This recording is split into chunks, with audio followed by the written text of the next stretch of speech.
Hello everyone and welcome to this video. Today I'm here with my wonderful friend Marvin. Hello.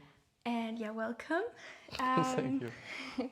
Today we want to talk a little bit about how to be relaxed with eating a high raw vegan diet and how to have a very gentle and relaxed transition. And yeah, do you have anything else to add for the introduction? I think that is a broad topic, and let's just talk and see where the conversation takes us. Yeah, definitely. So, the first question for you is for the viewers to get to know you. Like, how did you discover the raw vegan, the high raw vegan, fruitarian lifestyle? Oh, that's a good question to start with. Um, for me, it began in the beginning of last year.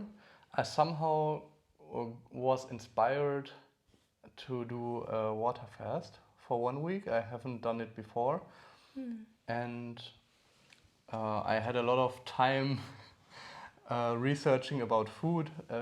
Every person that has done a water fast may relate to that. And I also began to do some more research about what a healthy diet really looks like. Because I've been vegan since 2017 now. And what's funny is that in my social circles, even back then, I was always perceived as the healthy one because I didn't smoke, I didn't drink alcohol, I didn't drink coffee, I didn't take other drugs, I didn't eat junk food. So that was enough to classify me as the healthy one. And during the water fast, I got to know Arnold Ehret and the mucusless diet healing system. And that was the beginning of a discovery for a whole new world for me. Then I got into contact with Lauren Lockman, Douglas Graham, the 80-10-10 lifestyle, and I am a nerd. When it comes to things that really interest me, and health is definitely one of those, I read everything I could find online.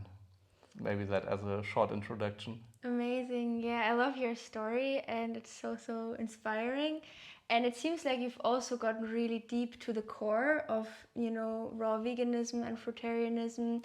And do you also want to share with the audience, like, what does it look like for you right now, the way you're eating? And yeah. Yeah. I can maybe start with saying that I haven't eaten a raw vegan diet for a really long period of time. I would say maybe 2 weeks are the longest that I've eaten it so far. In one period. Yes, in one period without eating cooked food or other stuff.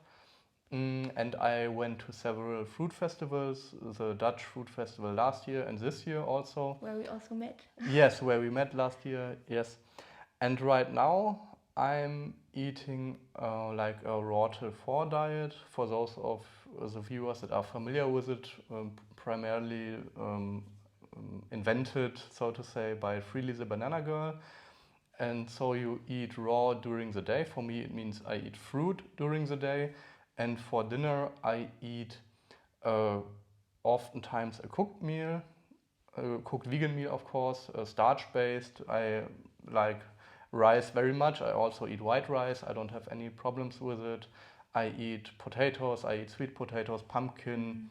I also eat wheat, so gluten pasta. I eat it, and yeah, grains, lentils, legumes, stuff like that. Vegetables also, of course. Right. That's really cool. Thank you for sharing. Maybe one thing to add, I practice intermittent fasting. So I just have 2 big meals in the day, and usually a typical day for me in regards of eating looks like that I eat like 1.5 kilos of grapes for breakfast. He's the grape king. That's my first meal of the day usually. And during the day, I sometimes snack, sometimes I don't. Apples, bananas, more grapes, or any other fruit, pear, for example, also. And then for dinner, I have also a big meal, like I eat big portions, maybe because I only eat twice a day. And for dinner, that is a cooked meal, and I also like to end my eating window around 5 to 6 p.m. So I have like Very nice. 3 to 4 hours to give my body time to digest. It might be less if it would be just raw exclusively, but I think we come to that later also. Yeah, definitely. And I'm curious, what motivates you to be very flexible and very loose about, being fully raw versus raw to full now that you have all that knowledge, and I'm sure many of you out there watching have too, about what an optimal nutrition looks like. So what motivates you to be very gentle on yourself as well with transitioning? Mm-hmm. Yeah, good question. I would say it has many facets, many aspects for me. One is that I I feel a difference if I eat fully raw, that I feel even lighter and maybe a little bit more energized. But for me, it's not worth giving up the cooked food that I like the taste and where I feel that it's maybe a little bit less optimal, but still a very, very healthy choice, especially if I keep in mind that I eat raw for the first half of the day and for dinner it's still high carb, low fat, relatively low protein.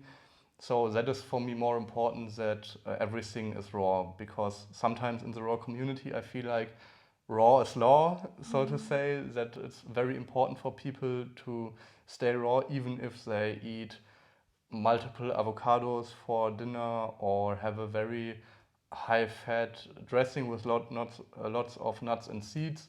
And I feel like for me it's more important to stay very high carb than to be fully raw. That is my current Definitely. experience. Yeah, so cool. Thank you for sharing. So if I understand correctly, like you really just enjoy the taste of a cooked food. Because I feel like for you, now we are spending some time together, like it's very easy to just stay fully raw, even just eat fruit all day. So you don't Yeah, have any trouble in terms of your willpower, but you just do it because you genuinely just like the taste of a cooked meal, right? yeah, I would say so. And that was just the first aspect. Another one is that, well, you can, it's very individual how you weigh this aspect, but for me it's more social compatible, that I can eat in restaurants and get something cooked and even feel full and good after it, and that I don't have to go there and maybe eat nothing or bring my own food. I know that people do it and I don't judge it. I just say for me it's not worth the effort right now. So you also really enjoy going out to restaurants with people or spending some time with friends and Yeah, maybe it's some time with friends. I don't go to restaurants that much because oftentimes I feel the portions are too small yeah, to, I can to relate to satisfy that. me, so I have some frustration with that. But just, yeah, meeting other people, going like, for example, to a wedding or to a birthday celebration. So, yeah. Yeah, something I want to add there though is that something that really helps me is to like go to an Asian restaurant, because there you usually can get like a big bowl of rice for very cheap Yep. to eat just that, and then you can maybe order some sushi on the side or something like that. So Yes. like Asian restaurants is where I find like it's the easiest to still get satiated if you want to. Mm-hmm. So yeah, and yeah, I think it's really nice how you're doing it. Thank you. I have one more aspect. Mm-hmm. Um, you just said that today, for example, we ate completely raw, mostly fruit. For me, nearly everything in this day. And for me, I also have to say that it depends a lot on the climate and on the seasons. Because Mm-hmm. right now, this morning we went to this Großmarkt stuff, Wholesaler. to a wholesaler, and got like loads of watermelon, honeydew melon, and just very high quality stuff. Yeah. And for me, it's easy to eat this way in summer and maybe in fall also when grapes are still there. And Yeah. I think the most difficult time is spring actually in terms of season. Yeah, I Because in agree. winter you have citrus, you have persimmons, you still have bananas, you maybe have dates and frozen fruit, of course. But in spring, you don't have a lot, do Yeah. you? I mean, you have cherimoyas when you're lucky, and that's definitely something I always fall back on in springtime. But yeah, it is a very, like, there's not that much variety in that Yeah. time. So, And what I wanted to add also with the weather, with the temperature outside, that I really feel it's for me it's hard to stay raw during the winter exclusively. Yeah. Like not to eat a soup or a stew or anything that warms you a little bit from the inside, because I personally I get cold quite easy. So if it's really cold outside, and maybe I have to add, I don't really like salads. So if I That's would, an important part, in summer I like to eat a salad and everything's alright. But in winter, if I have a salad for dinner, I'm like, meh, so not really satisfied. Mm-hmm. Yeah, I understand. Yeah, I can relate to that. I think if you want to make it happen, you can always make it happen. Yes. And I've definitely also had a big chunk of times in winter where I was able to make it happen. But yeah, I think it's awesome to be like flexible and do what feels most aligned with you and what feels good for you. So definitely, and I'm also curious because like I'm really grateful to you because you inspired me so much to not be so rigid about everything. Have you always been like this, or has there been times where you were very rigid and dogmatic and were beating yourself up when you weren't like eating in alignment? What you thought was the best? Oh, that's a very deep and personal question. To be honest, I would still say, and my girlfriend would also say it, I think, that I still have areas in life where I am very rigid and maybe stubborn also. But somehow, for me, the aspect that got me vegan in the first place was the ethical one. So if I still know everything I eat is plant-based and nothing comes from an animal, then that is the most important thing for me. And also, of course, health is also very important for me. But I ask myself, is it healthier to stress out about being fully raw, or about eating a fully raw vegan diet? Or is it healthier to not stress out and have a high carb cooked vegan meal after a day of eating fruit? And for me personally, I can say for me it's easier to eat this way. Mm, but I also have to say it's also an inner journey.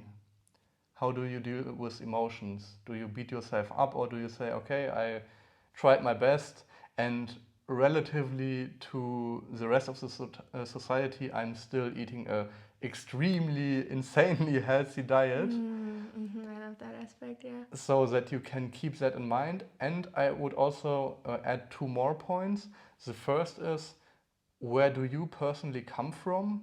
Do you have a history of diseases? Do you have a history of eating disorders? Do you have a history of being sick or bedridden even? And the other point, where do you want to take your health and your body? What is your goal? How how high or how much do you weigh the social aspect, for example, or being able to easier to go out to a restaurant? So what's like your main motivation for nourishing your body with, plants and fruits? Like what is it? Because I know for you it's for me, for example, it was always like I wanted to be slim and have like a nice physique, but I know for you that has always kind of been there. So what Yeah. motivates you? Yeah, I have never had really serious issues with my body weight. Yeah. And I'm very grateful for that. And I think that's also because as a teenager, I always was quite active and like a little bit of a sports guy. I played soccer and stuff. So I never was worried about gaining too much weight.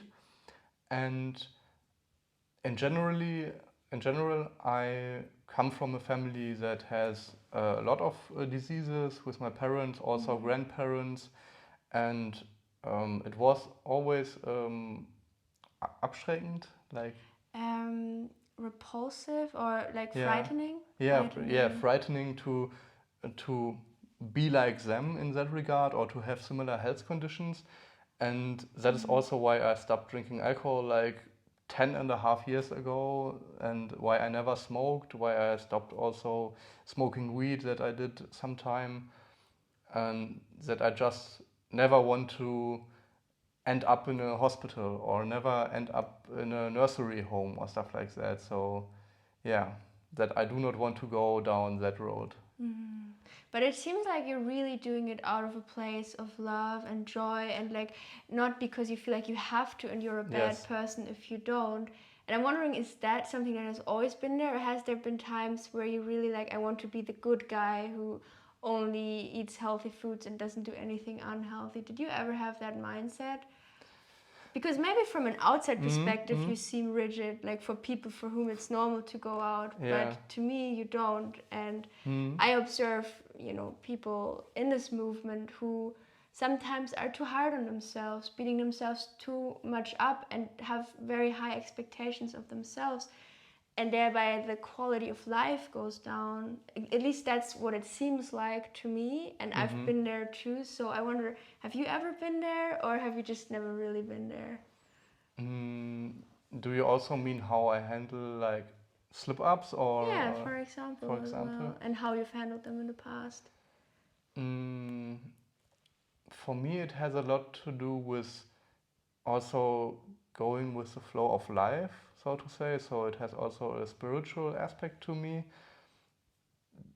because I think suffering happens a lot of time if we are in resistance. In resistance to what is, or maybe also to what just happened. So, for example, if I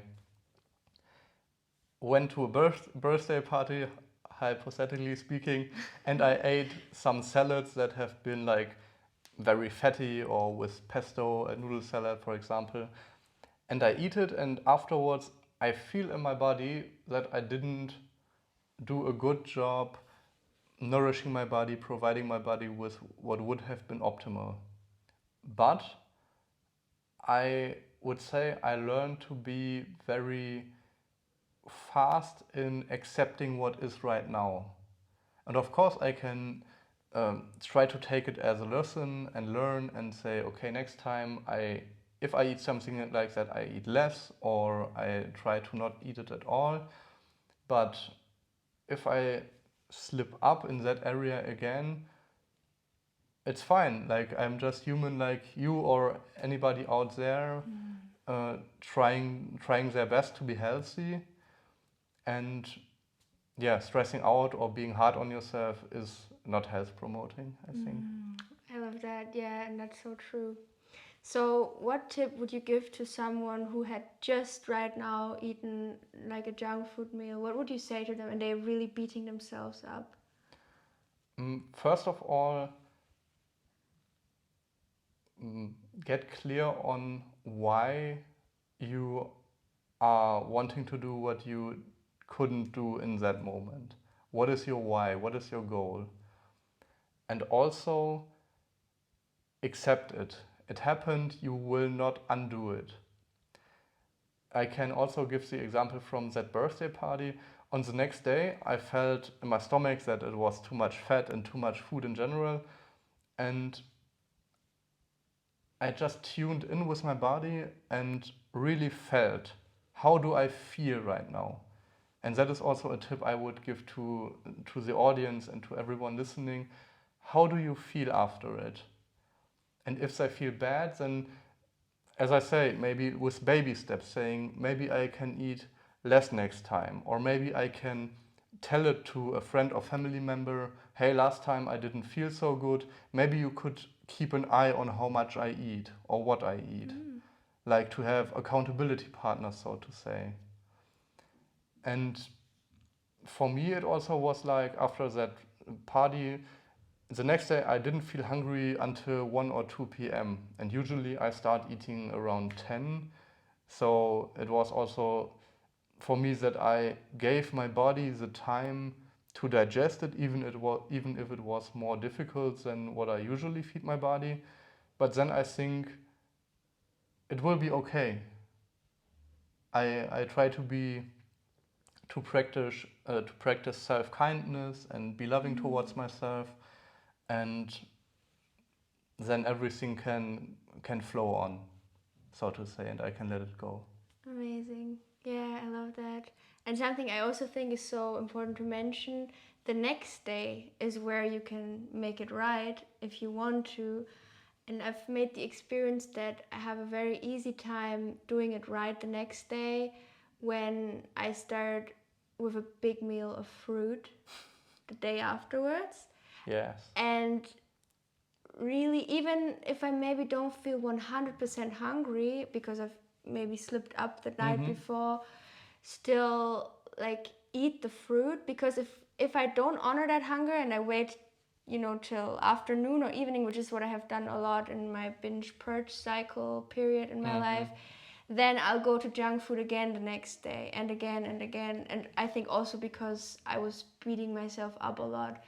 But at one point, I just began to say, hey, it maybe wasn't the best choice. I'm still going to make the best out of it. If I'm at a birthday party or a wedding or something, I'm still going to really enjoy the heck out of this day because it's celebration day, right? Like, you don't want to sit there and think, oh my God, why did I do this? And then the next day, like, I eat a big meal of fruit. Yes. Like, maybe not right after getting up. I usually then also would wait for a little bit, but yeah, and then have a big meal of fruit and then just do my best to go back on track. And usually if I didn't beat myself up, then that's very like easy, very effortless for me. Yes. Did you make a similar experience that if you don't beat yourself up, you can easily go back to where you were the next day? Yes. I cannot speak on how it feels to really beat myself up and be very angry towards myself, because I haven't been that way. I just know it with little incremental change, so to say. Right. I just another point came to my mind that we discussed with WhatsApp messages earlier. Sometime maybe you remember that it also depends on what are your values and what set of rules do you try to apply. What's your minimum standard? I remember that you phrased it this way: which door is closed for you and which door is still open to go through. And I can say in my life 100% drinking alcohol is a door that is closed and will never open again. Just like smoking, just like eating any animal product. Like knowingly, if I eat something and do not know it contains dairy or an egg or something like that, it can happen, but not knowingly, intentionally not doing it. And I think you can also apply this thought to eating cooked vegan food or raw vegan food. For me, the door with eating a primarily fatty meal is also closed. Yeah. And you also, I remember you told me that eating, for example, vegan junk food for you is also completely closed, that door. So like when it's processed. Yeah, that you won't go back to eating, I don't know, vegan cheese or I don't know what is another example. Maybe you can say. I think what is really close for me is like gluten. Like I just really feel like it doesn't make me feel good. And like the majority of the time what is also closed is like eating a lot of salt in one meal or oil, all that kind of stuff. But the thing is right now it's not closed because I feel like I have to be the good girl and I have to like be perfect or anything. It's really just closed because it feels good for me to have that boundary so that when I'm somewhere, I don't have to think, am I going to say yes or no to this? I just know this is my boundary. But this, for example, is my boundary, so this I can, have. And it just helps me to have clarity, and it makes it a lot easier for me to make decisions when I'm in a situation. So, yeah. And I personally feel really good, like just eating very simple. If I eat, a meal that is not 100% raw vegan, then it's usually a very simple meal as the last thing of the day. Low fat, no oil, very minimal salt, and something like, also high water content like potatoes or sweet potatoes. Stuff like that. And sometimes, I go for some corn pasta, as you might have seen, or some rice pasta in some of my previous videos. Like, those are some things where I just feel so much better still leaving that door open, even though I rarely go through it. But if I do, it just makes me feel like good. I enjoy these foods and I don't feel ready right now to say, no, I'm never going to have them again. It puts me under pressure, it puts me under stress. But I'm sure you can relate, like this thought of never ever drinking alcohol again or never ever eating meat again in my life, it doesn't put me under stress at all. I feel really calm around it. I'm like, I want to do this. Like, I feel joy and motivation and drivenness when I think of that. Like, and I'm proud of myself, and I'm sure you're probably also proud that, and also grateful that for me it's not a struggle. Yes. Because I know there is so many people on this planet who struggle with addictions, with things like alcohol and different drugs, and it's just a very challenging place to be in. So I'm also always grateful that there are substances where I don't even crave them. Yes. So do you the door is so closed it won't open ever again. Exactly. I have two more thoughts. The first is what personally helped me also to not to stress out too much is that I differentiate between a meal that I prepare by myself and stuff that I have at home, even though I don't have a real home right now, and eating out, like eating in a restaurant or eating with friends. For example, I don't have salt at home, I don't have oil at home, I don't have hummus or other dips at home that I eat. But for example, if I meet up with friends and somebody has hummus and bread, I eat it. Right. And for me, I know it's not the usual way I like to eat, but for me in this situation, it's acceptable. It's a good compromise. That's the first thing that I wanted to share, that maybe it can also help you out there, asking yourself, maybe do I want to have a rather fixed set of rules for being at home and preparing my own food, which is the majority of time for most people, and being outside. And I also wouldn't go through the eating animal products door, but being more flexible within the vegan and high carb area. That was the first thing. And the second thing is that I have the impression that this all or nothing mentality is really, really a problem for a lot of people. Like, either I'm 100% raw vegan all the time, eat completely exclusively raw food, or I fall back to maybe even eating animal products again. Yeah, and I've been in that place, and it's not a nice place to be in. And I feel like the mindset you maybe are promoting or living, or we both are, I would say, is just a bit more helpful to have at least some boundaries also with other people. Because I feel like often, like for me, it was when I was with my family that I would have this all or nothing mentality. Either I would eat only raw food and also super hygienic, like no garlic and no onion and always low fat and all that kind of stuff, or I would go back to eating whatever was in my parents' fridge. Yes. Right? Like, what's something that also really helped me was having my own place, having my own kitchen where I can choose what I put in, and if it's not in my home, then I'm not going to eat it. So I only have like foods at home that I absolutely love the most, and as Dr. Doug Graham always says, that love you back just as much. Yeah.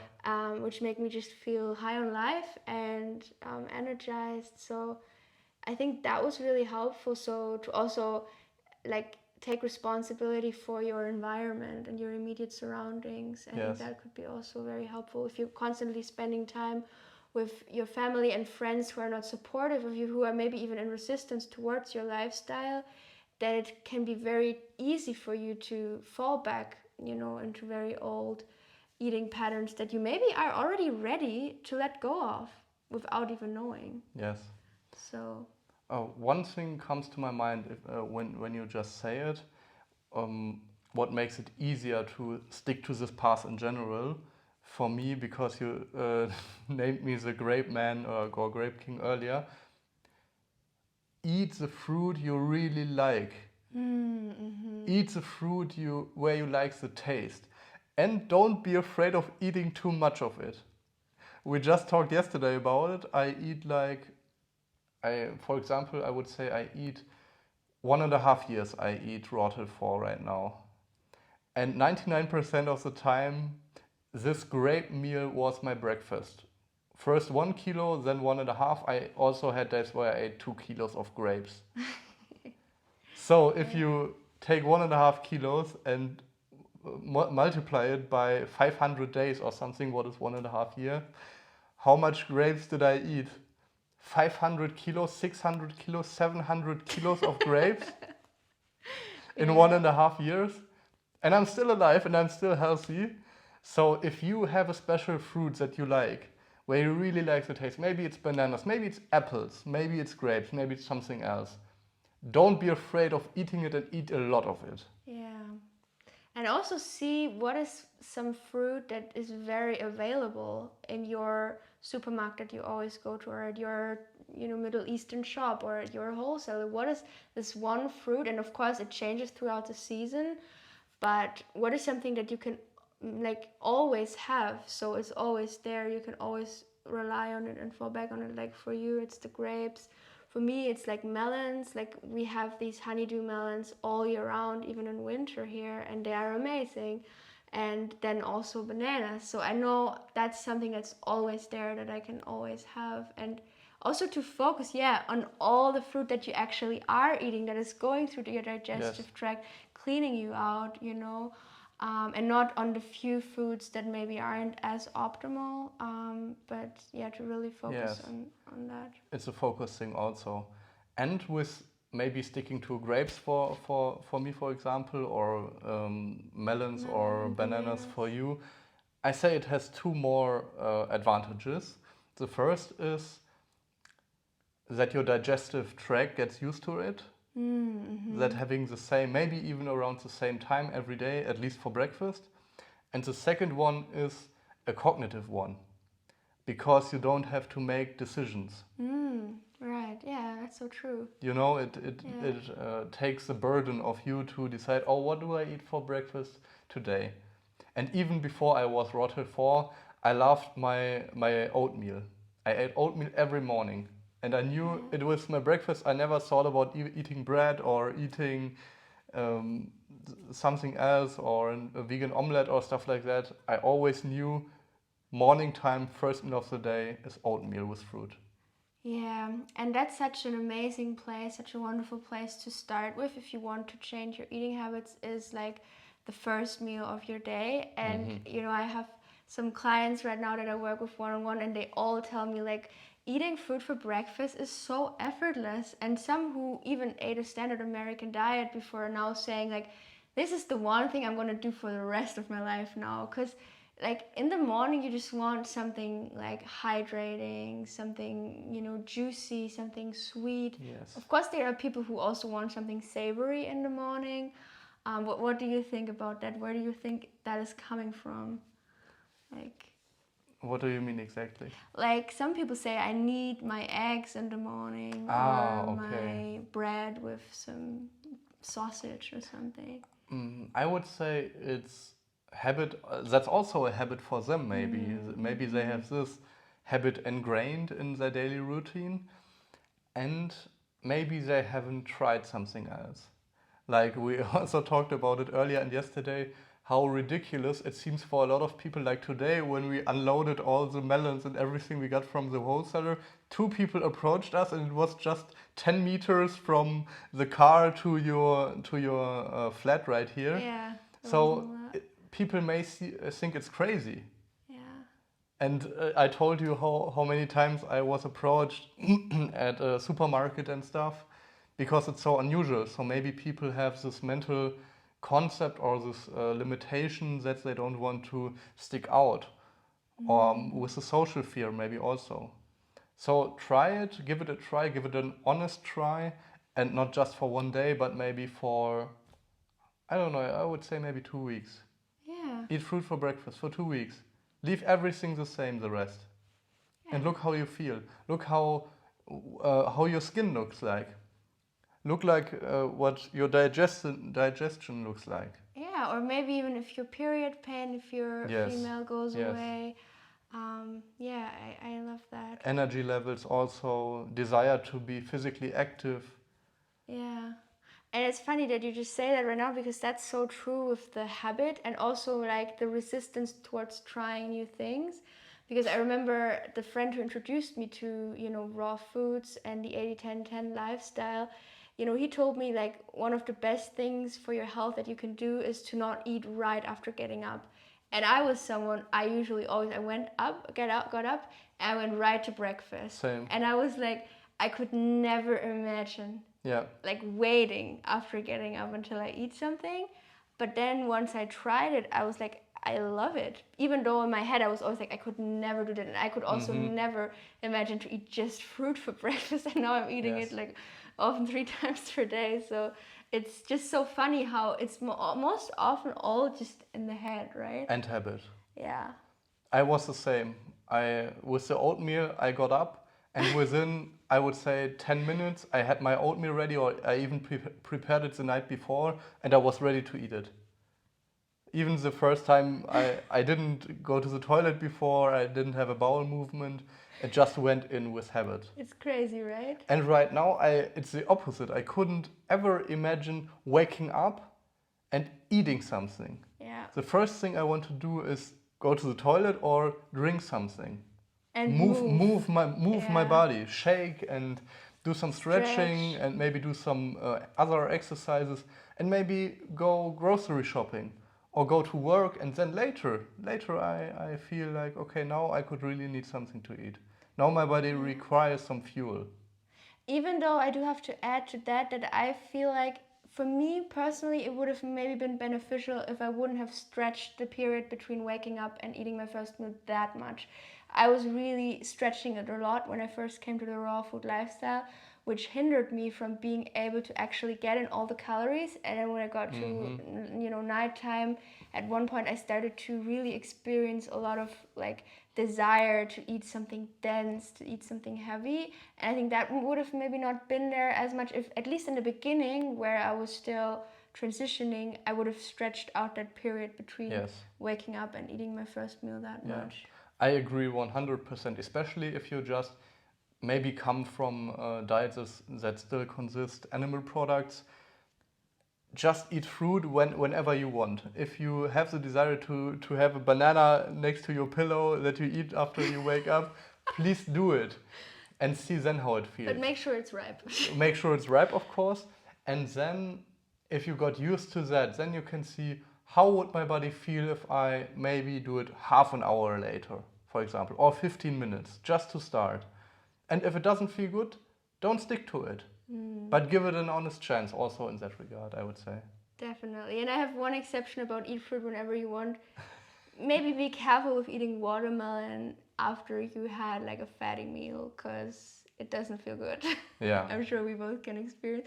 Oh yeah, and you actually just shared with me yesterday that you were at this birthday party and then they just had all the grilled food and the fatty salads and pasta salads, and then they would cut open a melon, and that's just what I see so often. Yeah. That people just eat the fruit, like especially the watermelon, which is one of the quickest and easiest to digest foods, after their fatty meal. And yeah, it's not that optimal. And I think that's also why so many people have like limiting beliefs about eating a lot of fruit, because they associate then that feeling that they get from eating watermelon after a dense meal, which causes, a lot of bloating and melon belly, and they think that's what it feels like to eat fruit. Yes. But no, that is what it feels like to eat fruit poorly combined, right? Mm-hmm. So I think that's still important to mention. But yeah, of course, like eat fruit as much as you want to, and if you can, eat it on its own. Yeah, I would also say it depends on where you are in your personal transition, because like coming back to that birthday party, it still was like a vegan grill event and a vegan birthday celebration. So it depends on where you are coming from, where you are right now. Maybe that's a huge success eating even that way, even though it was not optimal with the watermelon. So it depends on where you come from, where you are right now, what's your environment like. So everything should be taken in perspective, I would say. You're right. You're absolutely right. I also remember the very first time I heard about raw food and, fruitarian lifestyle and 80-10-10. I already had like 2 cooked meals. It's 2018, I think that was 2 cooked meals during the day, and then I came back after a long hike, and that was my first big fruit meal. I just ate like 6 amazing oranges, and I felt so good. Yeah. But it wasn't the first meal of the day, so yeah, definitely like try it out, experience it. But if you do experience digestive issues, Yeah. eating like fruit after a cooked meal, then definitely that's something where you can adjust and improve. Yeah. Because just like you say, it's not the fruit's fault, but how you combine it. So just keep that in mind if you are a little bit advanced, if you want to say so, and if you experience it, yes. For sure. And I have one more question for you. So, do you ever experience FOMO, like fear of missing out, when you think about I could be 100% raw vegan and I could experience this next level health, or do you feel like very calm around it? That's a good question. Maybe I had it a little bit when I got to know this lifestyle, like beginning of last year, March, April of 2022. Because I read the Mucosal Diet Healing System and more books from Professor Spira also, and he is also a very strong proponent of doing enemas, for example. And then I even got myself an enema kit, which I haven't used to this day, not even once. Wow, interesting. So I thought like, oh, I will be this perfect Mucosal Diet Healing System practitioner and do my daily lemon juice and distilled water enemas. And I haven't done it once so far, and I am How come? completely fine with it. Good question. I'm maybe resistant towards that change, so I cannot speak myself free of it. But maybe you also just intuitively don't feel very drawn to doing it? Yeah, that's also true. Like I'm completely shameless when it comes to fecal matter, so that's not the problem, but I just didn't try it. I also have to say I don't follow the mucosal diet healing system so strictly because I rather do the raw till force diet if you compare it. But getting back to your question, if I ever feel FOMO or something like that, maybe in that first short time frame, but right now, no, never. I just surrender to the experience and try to be as compassionate towards myself as possible. Amazing. Yeah, I love that. And yeah, do you ever think do you think you're ever gonna go like 100% raw vegan? Ooh, that's a tricky one. um, I have to say that I still believe that we are, as humans, we are frugivores, so we should eat primarily or maybe exclusively fruit. But living in Germany right now, I have to say the seasons are something that influence me personally.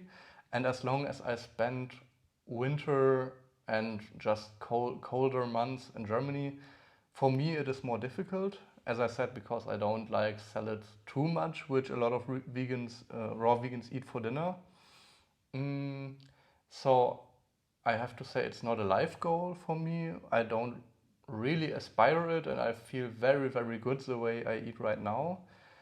But if I would spend winter time, for example, in the tropics, or move there completely, or maybe even to the Canary Islands or south of Spain or something like that, I think it would be more doable and maybe also more attractive. Yeah, because of all the abundance. Yeah, because of all the abundance. That's also what I felt this morning visiting the wholesaler. That I just thought, wow, so much fruit and so high quality. Also, yeah, Yeah, it was amazing. And yeah, I just feel like generally summer, no matter where you are, yes, even like in like countries and tropical, but like climates like Germany, it's just so abundant, and yes, there's just so many high quality amazing fruits that you can find if you fine tune your skills of picking fruit a little bit, and if you seek out new opportunities and don't always just go to that one supermarket that you've yeah, been going to all your life, but you seek out new experiences. You maybe see if you can find a new Middle Eastern shop. You connect like with the sellers of that shop or the owners of that shop, and also at the wholesaler you connect with the people, you talk with them, you ask them questions about their personal life, and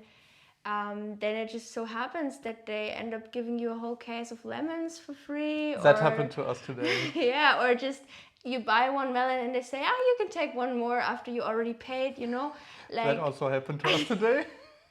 Yeah, that kind of stuff happens. Or I've even gotten cases of melons for free by connecting with the people, and you can't really make these personal connections at the supermarket. So definitely, like, no matter where you're at in your journey, never be afraid of trying new things and leaving your comfort zone. And because also I can really relate to it, because for me personally it was first time today that I went to a wholesaler, and it was, for me, it was a very amazing experience on a lot of levels.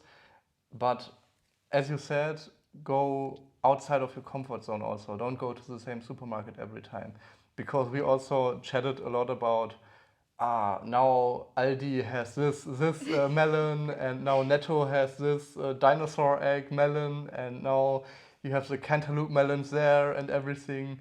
So yeah, just be flexible, and also don't be afraid to do a little bit of traveling to get good produce that can last you for some days or even a week.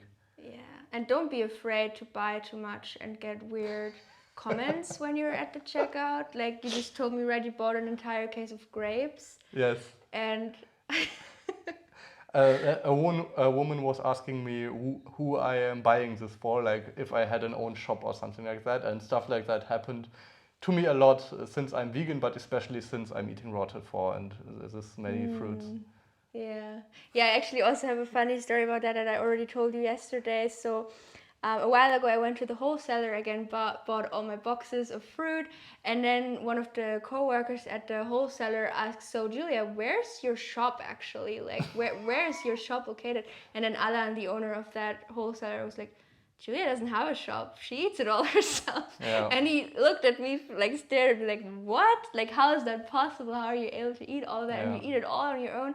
But I think the more confident we become in what we're doing, the more we're actually inspiring people and showing them what's possible. Instead of in the beginning, where I was still very insecure, and I'm sure you can relate to that as well, I would get very insecure when people would ask these questions. I would get offended, or I would feel offended, and wasn't really that confident in it. And yeah, then I understand that it's not such a nice experience, but there's really no need for you to feel offended. People are really just curious, and they want to know what's up, like. And I even feel, to bring the gender topic to the table, that it's maybe tougher even for women to eat a lot and to buy a lot of stuff also.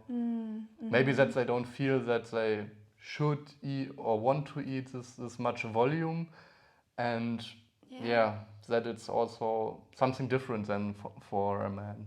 That's how I perceive it.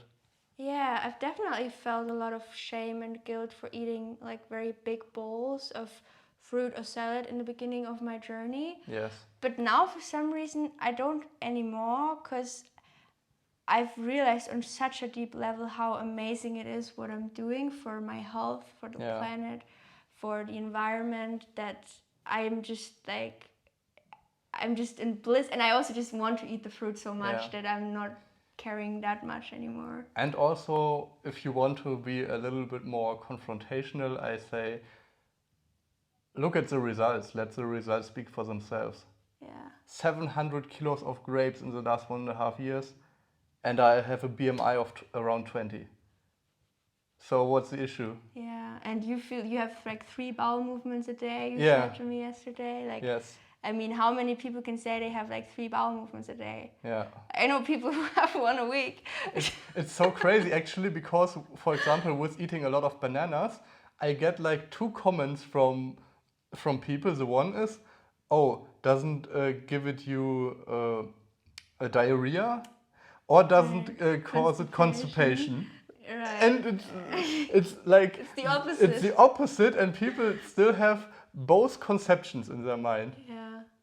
Yeah, it's funny how the Concepts. human brain works. But I think it's just so important to always remember in these situations, it's nothing personal with you. Yes. It has really nothing to do with you. It's just people are curious and they're very confused when people are doing things differently than what the rest of society does. So. And what has helped me also to see it with humor. Because I right now I really like it if someone approaches me in the supermarket, and right after that I'm saying, okay, my day cannot get any better. I got on the phone and call a friend to tell him about it, and we laugh. And I maybe I should write a book about it someday. Yeah, why not? Because on this lifestyle I will get really, really old, and then I will experience more similar situations. Yeah, I when think. you're like 200 years old. And we're living in this futuristic world. But talking about writing books, I have one last question for you that I usually ask everyone who I interview. So, if you could travel back in time, let's say like when you started out with this lifestyle and you could meet yourself, like what would be 3 advice or 3 words of wisdom that you would share with your younger self? How young is the self that I'm like when meeting? you just started with this lifestyle or when you just first got into it?